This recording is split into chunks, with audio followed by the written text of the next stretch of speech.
So let's talk about the hotshot science going on in D.C. that Georgia's ahead of the country and is saying, come on, we've been waiting on you, we're already implementing this. Well, let's talk about the stuff that you're already doing here in Georgia. Oh, you got to point it down here again. I always forget. All right, I got to talk a little bit about the center that I work for. You know, I hope you'll forgive me. I'm going to do a little promo here. But we are the first center ever funded by SAMHSA. Most of you know SAMHSA, Center for Use of Mental Health Services Administration. The ones you probably don't know are HRSA, that's your public health. Folks, the country is coming together for mind, body. The future is public health.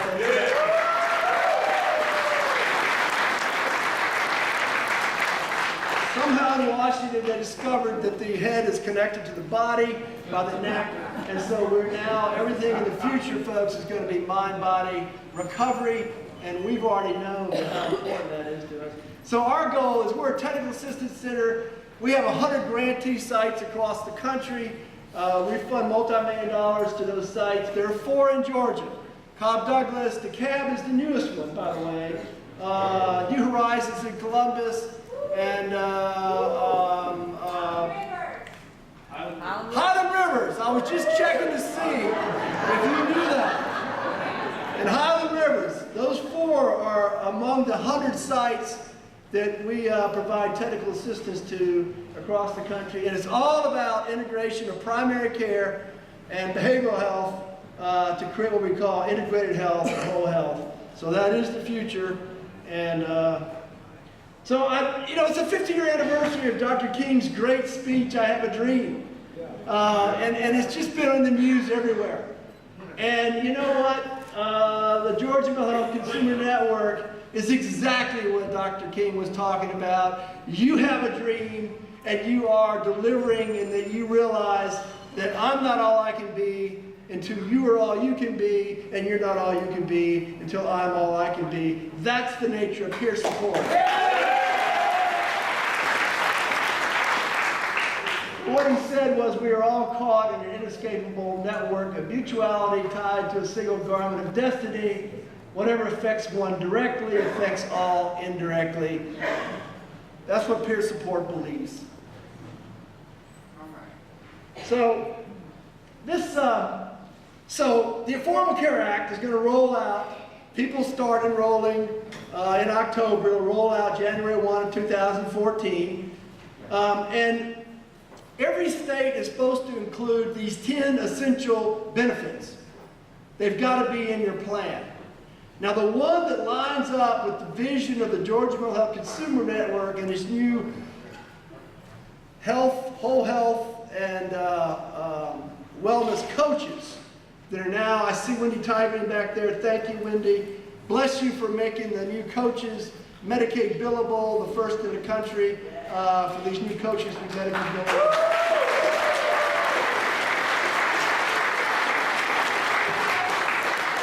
Say it again. Oh, well, the whammers, stand up. All the wham trained CPS.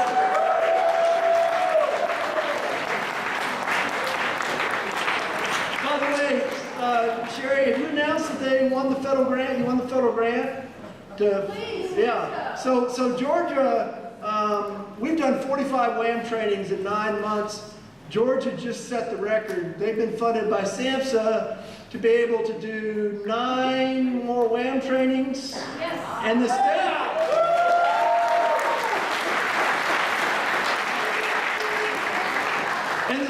is going to match those 9.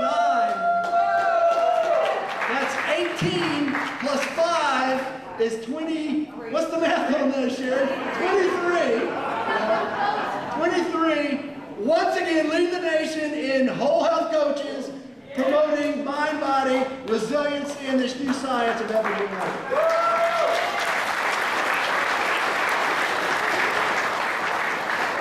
So when you go out and you deliver and you create WHAM groups that create new health behavior based on health and resiliency factors with science behind them, you are delivering on this new science called epigenetics, and you are delivering on the future of what we're now hearing from prevention doctors is what you're going to see more and more of, and what the Affordable Care Act is going to fund.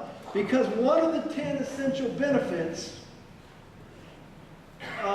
is prevention and self-management. Those are one of the 10 that every state is going to have to include. So you're lined up already. You're lined up.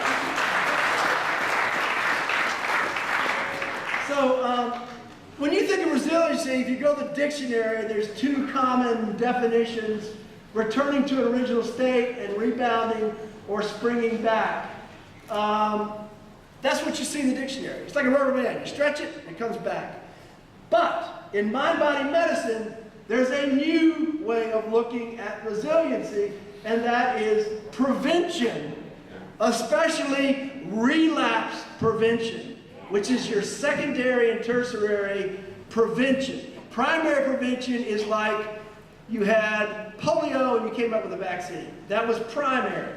Secondary and tertiary are things about what you do to stay proactive, to stay well, using health and resiliency factors, and these are what the coaches are delivering to stay well, makes you mind-body resilient, and that leads to prevention of relapse.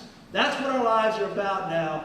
Beyond recovery is resiliency and prevention from relapse. And so, what we know is that when a person is under severe stress, the brain has to work very hard to maintain normal blood pressure, heart rate, temperature, among other things. If a person experiences multiple continuous stressors, he starts losing the battle. So we have this genetic makeup, and everybody's made a big deal about your genes. Well, guess what? Epigenetics says resiliency trumps your genes. Resiliency trumps your genes. But this is what starts to happen if you're under stress and you can't get out from under it. It will attack the vulnerable areas of your mind and body. And this comes from our friend Rosalynn Carter's book, Within Our Reach. Don't we love Rosalynn Carter and what she's done for us? And so, if the stress remains overwhelming or persistent, it will take its toll on a person's health, either physically, mentally, or both. Damage will occur in parts of the body that may be genetically susceptible to illness. Okay? And when placed in situations of unremitting stress, a person who is born with a genetic propensity to bipolar disorder, which I have, I'm also in November, clean and sober 29 years. Woo!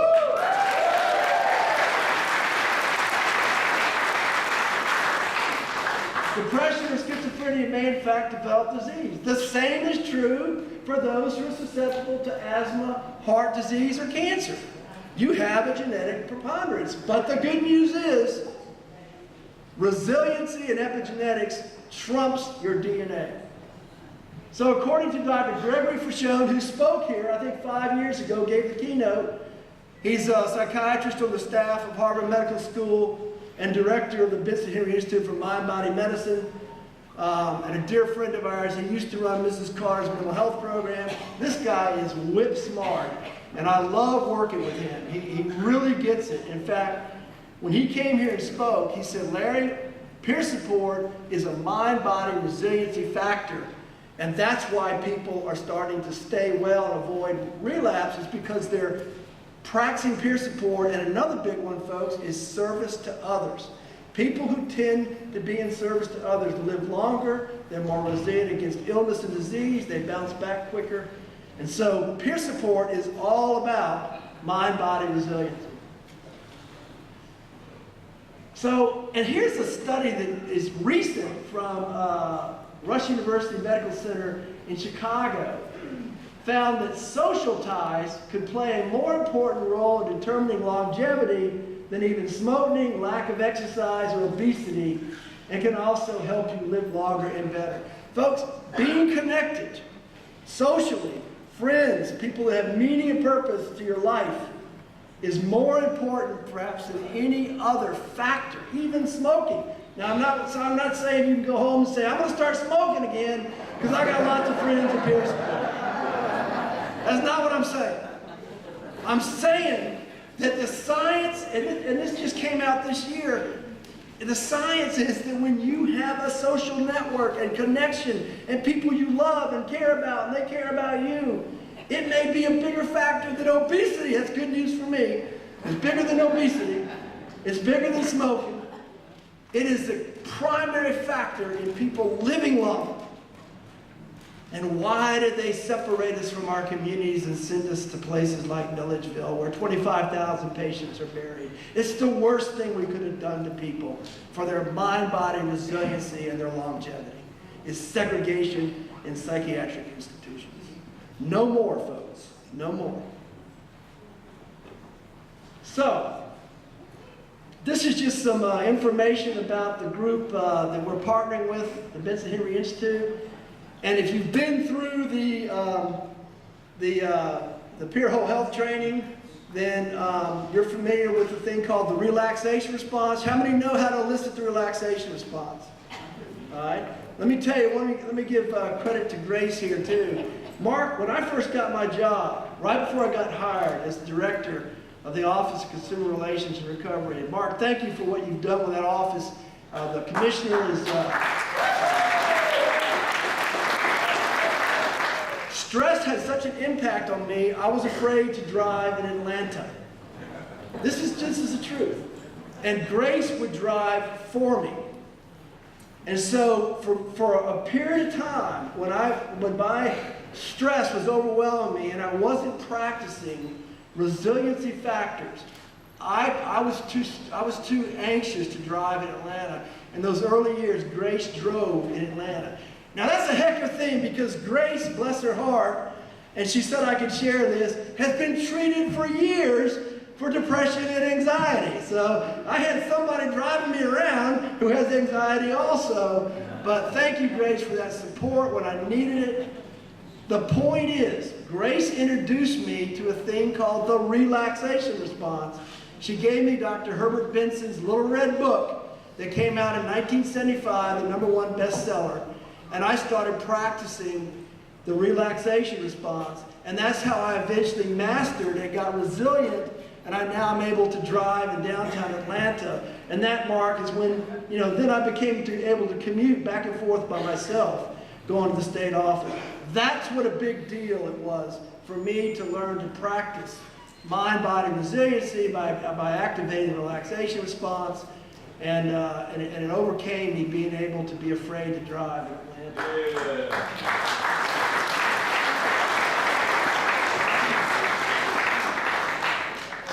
So here's the science. What we know is that the relaxation response decreases metabolism, decreases heart rate, decreases blood pressure, decreases breathing, decreases muscle tension, decreases cortisol, and if practiced regularly can have lasting effects.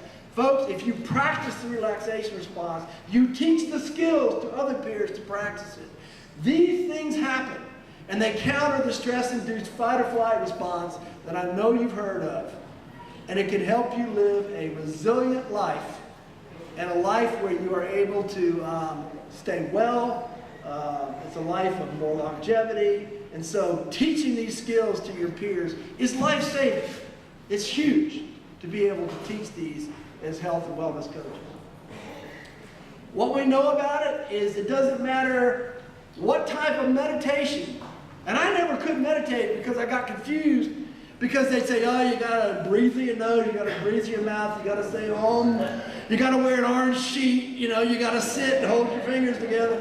None of that matters based on the research. It's two things that's common to every type of meditation, whether it's transcendental, ancient Tibetan, ancient Christianity, ancient Judaism, ancient Hinduism. It doesn't matter what the meditation is.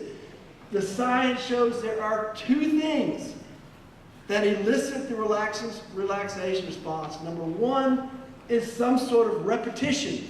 It can be a word, it can be a sound, it can be a phrase, it can be a muscular activity, it can be walking and paying attention to your steps. It can be rosary beads, it can be cross-stitching. Whatever takes your mind out of that monkey mind. Anybody relate to that monkey mind? and breaks that chain of everyday thoughts and takes you to the quieter place. That's number one. Doesn't matter what you do, you choose.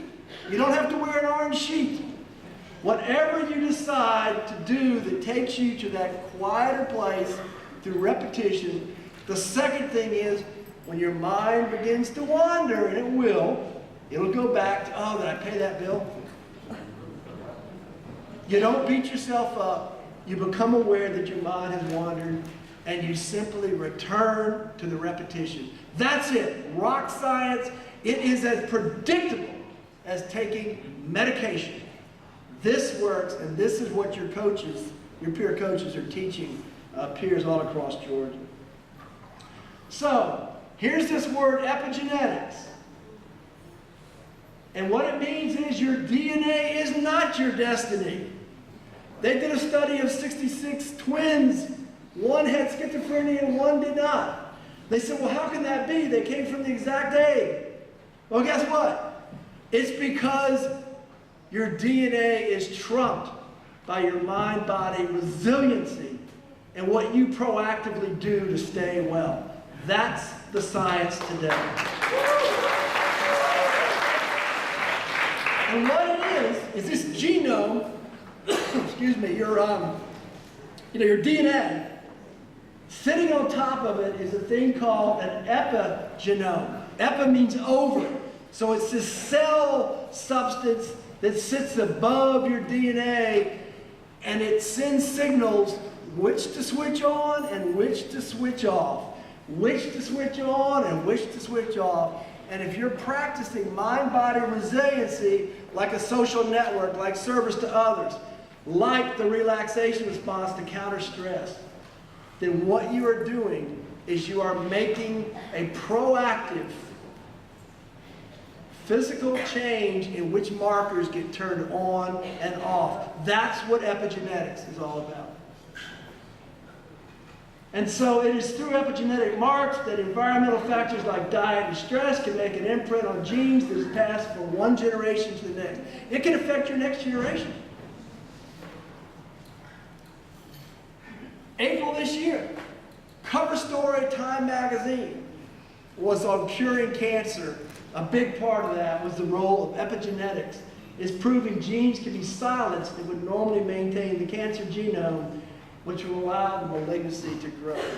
Folks, this is really great science, and you are delivering this in Georgia, and because of Wendy, you're able to bill Medicaid for it.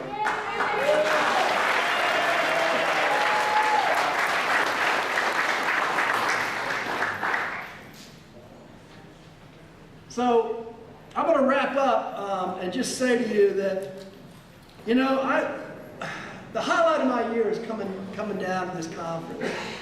And the reason it's so important to me is you are my peer support group.